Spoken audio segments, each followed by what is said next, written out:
ได้บ่โอ้ก็บ่ได้นักเนาะ มันสิบ่ได้จะได้ดีเด้อ มักบ่ มา เอาสียังเอาสีจังสิงามแฮง แน่บ่ โอเคพงลงรถล่ะไว้ได้บ่ สิที่น้ำเบาเลือกกันเลย สิที่ให้บอกเนาะ แม่ กิ่งก็คือดิ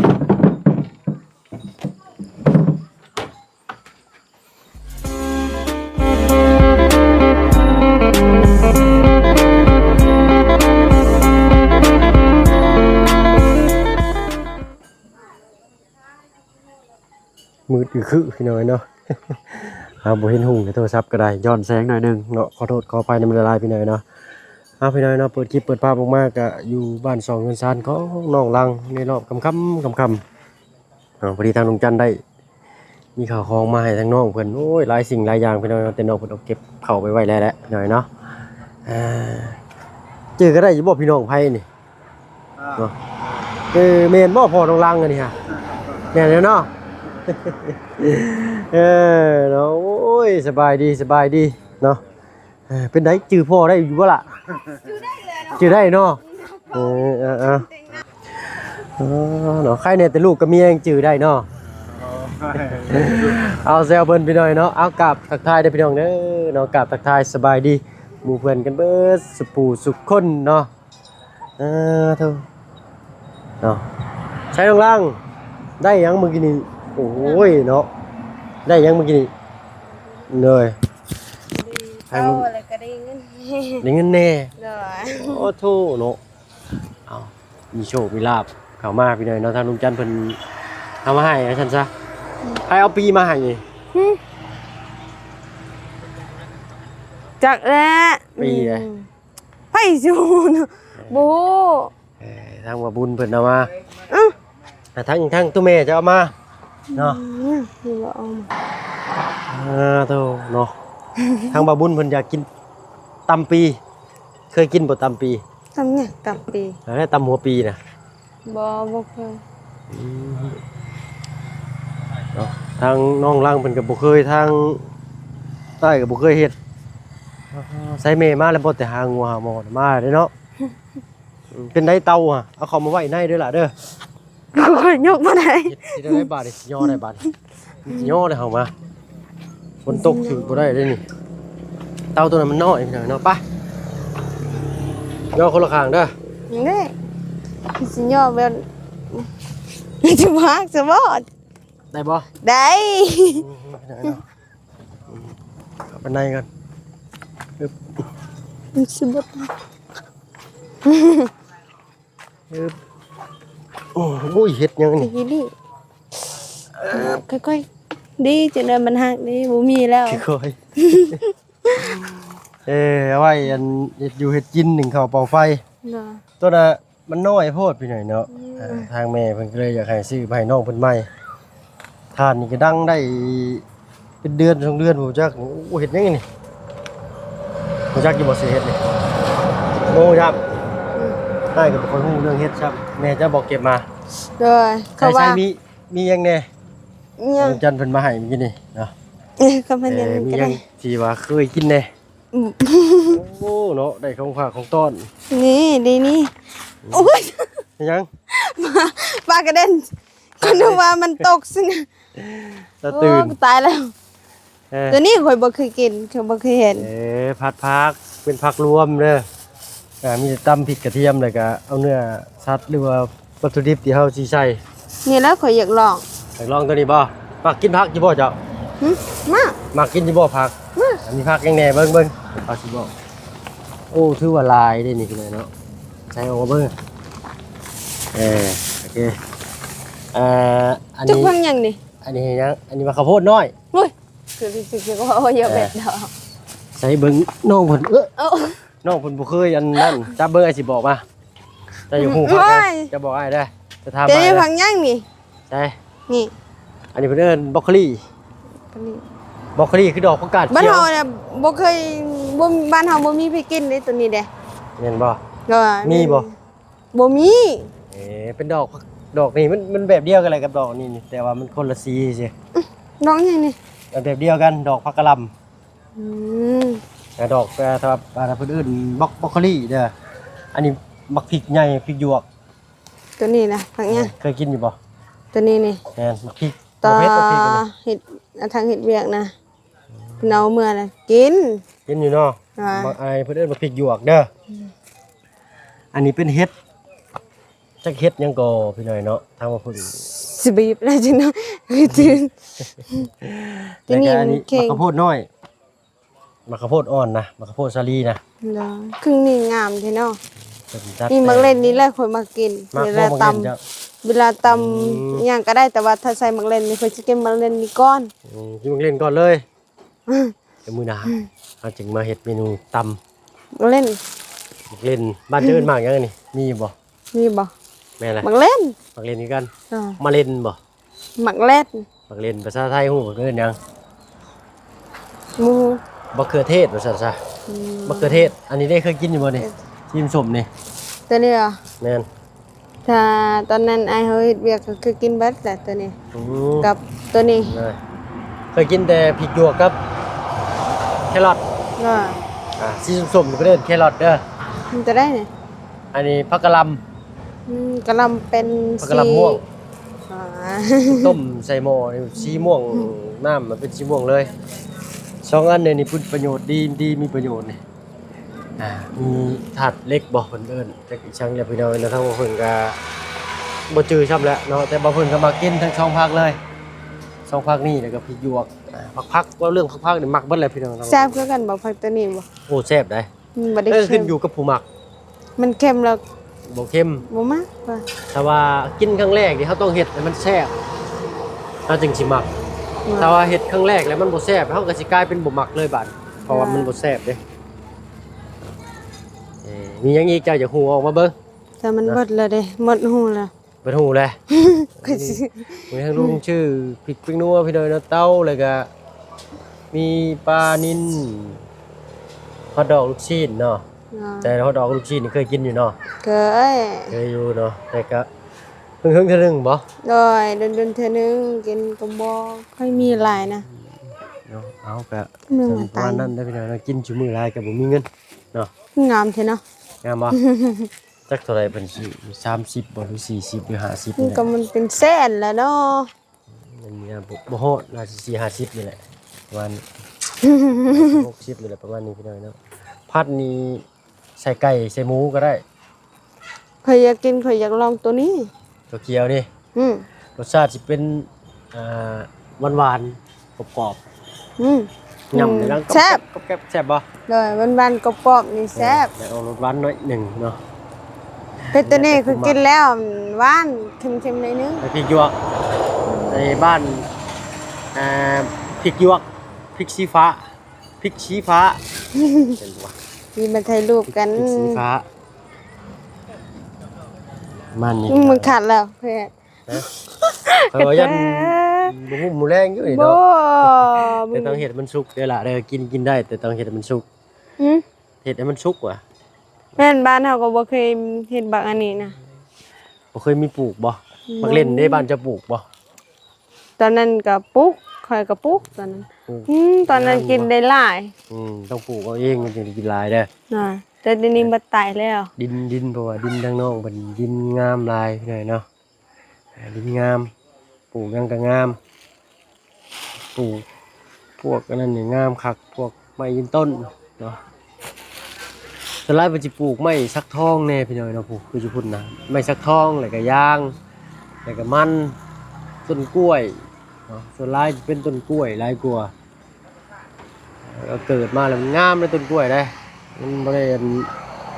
ตัดออกก็บ่เป็นหยังก็เกิดมาคือเก่าไปเอาไปเก็บไว้โลดล่ะบัดนี้เนาะเป็นลุงจันทร์เพิ่นว่างๆเพิ่นสิมาสอนเฮ็ดเพิ่นว่า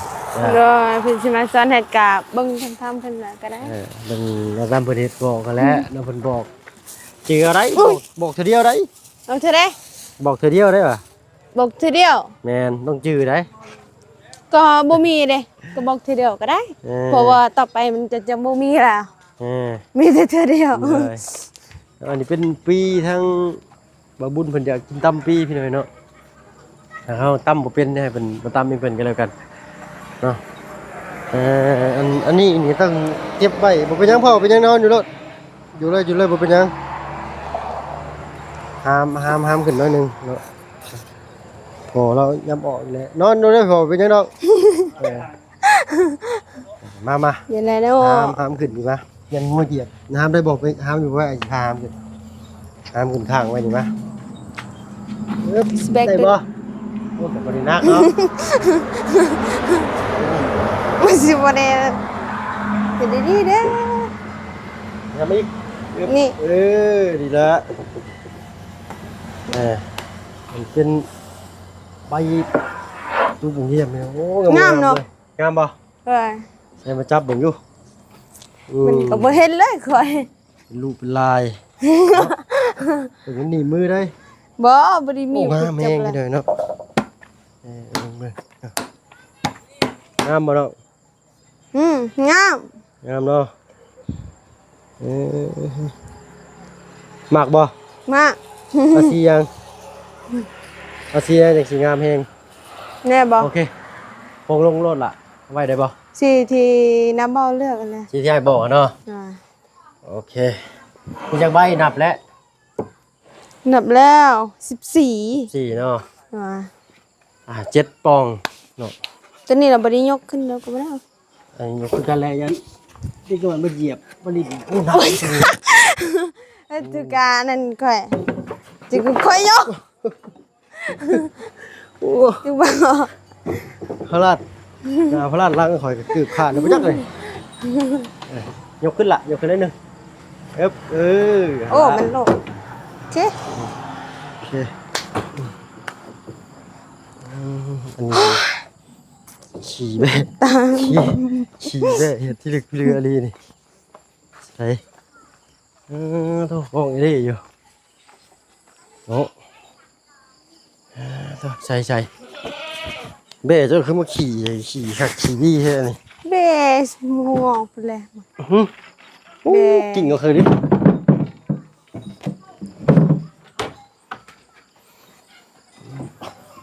ประตูมี2หลังแปลว่ามีห้องเดียวมินบ่ประตูมี2แปลว่ามีห้องเดียวนะ โบและสองและเพิ่นเว้าได้ซะ ก็ว่าสิห้อง2แต่ว่าเห็นประตู2เด้ อ้าวสองประตูกับสองห้องเลย ประตู2ห้องละอันนั้นเด้บ่ได้อันนะ อันไหน ตัวนั้นน่ะประตูเขาเด้อ ทางเข้านี่บ่ บ่เพิ่นชื่อบ่ผิดบ่ดีอะไรเนาะ เอาเป็นหยัง ทางเพิ่นเว้าได้ซะผู้ ถ้าไปว่าเพราะว่าซุมเฮาก็เฮ็ดประตูอันนั้นเฮ็ดห้องเดียวเลยเฮาเฮ็ดห้อง2แล้วเพราะว่าทางบอกว่ามันน้อยยันผู้สาวเพิ่นตี ฮะ เพิ่นยันผู้สาวเพิ่นตี ย่ามผู้สาวขึ้นตี ตีเพราะว่ายันผู้สาวเพิ่นตีว่าอยู่ไกลเฮาเด้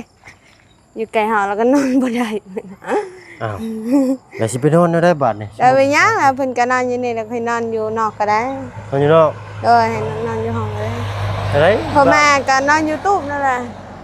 พ่อแม่นอนอยู่ตู้ เออ อ้าวเป็นหยังคือบ่ขึ้นนอนเฮือนเฮ็ดให้ใหม่แล้วบัด ได้จึงเฮากินอะไรก่อน กินอะไรก่อน เพราะว่ายันผู้สาวเพิ่นตีหยาแหละ สาวตาเลยเป็นไผน่ะบ่ได้เฮ็ดเฮือนให้ผู้สาวลาว โดยบ่ได้เฮ็ดแต่ว่ายันแบบว่าเพิ่นนอนน่ะเป็นยันเพิ่นเอาอันนั้น โอ้ โอ้ก็จะค่อยสิเว้าก็บ่เป็นคือกัน ให้กันเพิ่นอันนั้นผู้สาวก็ให้เพิ่นมารวมอยู่ตารางกันว่าติว่าเฮาอันติคติเจ้าให้เราออกมาลบอยู่นอกเพื่อนให้เราออกมาลบอยู่นอกก็ได้เราอยากเฮ็ดกรรมสิทธิ์ให้น้องลังเพิ่นหลายๆกว่าหมู่พี่น้อยเนาะ ก็เป็นหยังมันก็ยังเป็นภัยเฮาอยู่แล้ว เข้า เฮา ใจ ว่า อยู่ ยอม เนาะ ว่าทางบ่จักเพิ่นคือย่านว่าเพิ่นพาผู้สาวเข้ามาน่ะเพิ่นให้ก็เฮ็ดได้อยู่แต่ย่านเพิ่นพานั้นจักตอนใดคือกันไปอยู่ ด้านเพิ่นพาผู้สาวมา เนาะเพราะว่าฮีทเฮาก็มีแต่เข้าแหละเข้ามาได้แต่สมาเฮาออกนอกบ่ได้ พี่น้อยเนาะแบบว่าเผื่ออ้ายเอาผู้สาวมาแล้วมาติเจ้า ทีเลยเพราะว่าเย้ยนี่น้องจะไปอันนี้สิได้อายเตียน คอยว่าคันว่ามีอันว่า ก็เคยเซ็นห้องนี้หน่อย หึ ไป กี่น้องวันนี้ตอนนี้ได้บ่ เอ้ยตามเพิ่นเฮ็ดให้แหล้วเนาะเฮ็ดให้น้องรังก็ผู้เป็นอ้ายก็ต้องเสียสละคืออ้ายก็ยังเสียสละให้น้องอ้าย อืม น้องนี่มีอ้ายคนอ้ายนี่มีน้องคนหนึงได้อ้ายนะ เด้อสัมไผ ฮะ สัมไผ ซ้ำสูงกว่าอ้ายสูงจำไปแล้วน้องอ้ายนะสูงกว่าอ้ายหน่อยประมาณ 4-5 เซนบ่เลยพี่น้อยเนาะประมาณ1.70 m บ่อันมาเพิ่ง1.65 m นี่แหละ น้องอาจสิ67หรือ1.70 m นี่แหละเนาะเพราะว่าหน้าก็คือกันอีกได้ เขาบ่เคยเห็นแต่เบิ่งแต่ลูกสาวลุงนวด เห็นแต่ลูกชายลูก ลู น ก วด สาวเป็น เป็นอะไร งามเลย งามเนาะ เด้อ ลุงนวดก็งามเนาะ เลยล่อแต่ว่า เออ บ่เท่าลูกสาวเพิ่นดอก เนาะน้องมันบ่ตัวดอกพี่หน่อยเนาะ คือว่าอะไรคนสมัยนั้นกับคนสมัยนี้เนาะไง เลยมันแตกต่างกัน แม่น แต่ว่าเพิ่นว่า สมัยรุ่นต่อไปรุ่นหลานรุ่นลูกเจ้าก็สิเต็งเนื้อนี่รุ่นลูกของน้ำบาวนี่ก็แฮงสิพัฒนาไปกว่านี้เนาะแต่เก่าคนสมัยก่อนเกิดมานี่หน้าสิคล้ายพ่อคล้ายแม่ชุมื้อนี้บางทีลูกออกมาก็หน้าบ่คือพ่อบ่คือแม่พี่น้อยเนาะแบบอยากคือแบบพอตู้เป็นตู้พุ่นเป็นลายกว่าเนาะเนาะเอาค่อยคำลงแรงแล้วบัดนี้มันก็สิมีแต่สิทางน้ำบ่าวก็สิไปทางอื่นก่อนเด้อเนาะดีใจนํได้ทั้งบ้านประตูบ้านใบประตูแล้วก็วงกบเนาะแต่ว่าเพิ่นสิเฮ็ดจักห้องนั่นเนาะที่ล้มกันไว้เพิ่นว่า2ห้องบ่แม่นบ่ ก็เขาเบิ่งไปแหละเขาเบิ่งไปก่อนถึงสิเฮ็ดอันนั้น เพิ่นสิเฮ็ด2ห้องบ่แม่นบ่แล้วเพิ่นก็เฮ็ดเปิดโล่งเลยเท่านี้เฮ็ดเป็นพนักนั่งโอ้ต้องใช้ลูกติ่งหลายเด้เนาะสิพนักเนาะเดี๋ยวจังลองอบรมกันเบิ่งอีกทีหน่อยเนาะอาจสิ2ห้องเนาะหรือแนวใด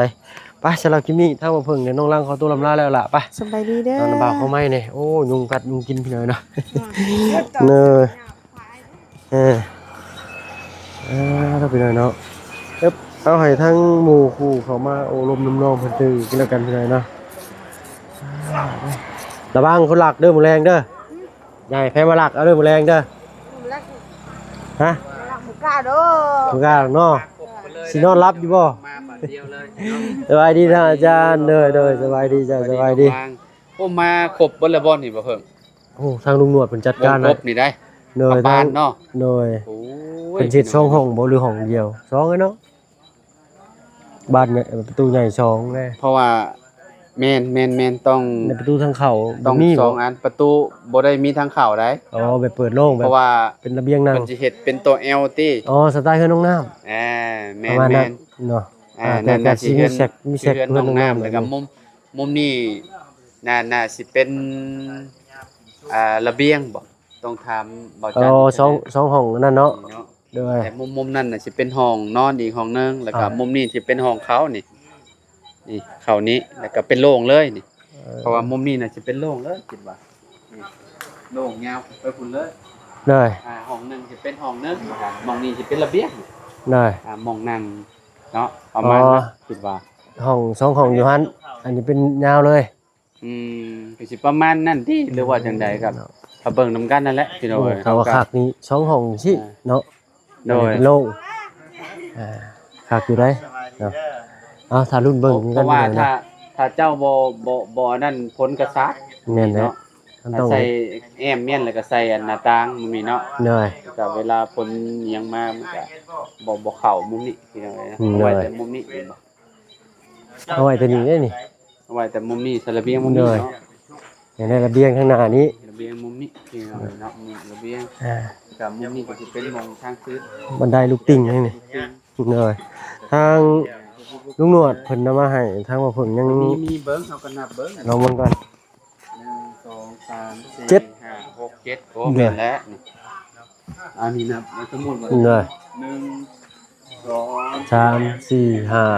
6 7ฝั่งนั้น เหนื่อยทางขึ้นบันไดแม่นแล้ว เออ เอามือกันอีกพี่น้องนะเดี๋ยวทางบ่เพิ่งสิรับผิดชอบตัวบล็อกแล้วก็ทาดบันไดแล้วก็ลูกติ่งเนาะแล้วก็สีว่าจักสิพอสำาไรแล้ว มานี่บ่ หน่อย เด้อ แล้วก็ไปชื่อสีมาแล้วทาลูกติ่งแล้วก็พร้อมไปสร้างเฮ็ดหั้นนะหน่อย สวัสดีน้องลัง เนาะ ขออนุญาตเด้อน้องลังเด้อ ผมเห็นยังได้เขาข่อยมันบ่ค่อยเห็นหุ่งก็เลยมาอาศัยแฟตมันได้อยู่มันหนักบ่ได้ถอดเคสออกหั้นนะ ถอดออกถอดเข้ายันไม้มันเทไว้หน่อย ป้าย่างเลาะเบิ่งอันนั้น ไปสั่นทั้ง เด้อบ่เพิ่งเด้อ โดยทั้งข่อยเขาต้นลำลาแล้วพี่น้อยเนาะบ่จุบุทุกคน สบายดี สบายดี เนาะ เนาะ แน่น้อยหนึงพี่น้องทางเฮาก็ได้เอาไล่เนาะไป พาพี่น้อยเนาะอยู่ดีมีแฮงบ่จุบุทุกคนกันแล้วกันสำหรับที่นี่ไปแล้วพี่น้องสบายดีจ้ะ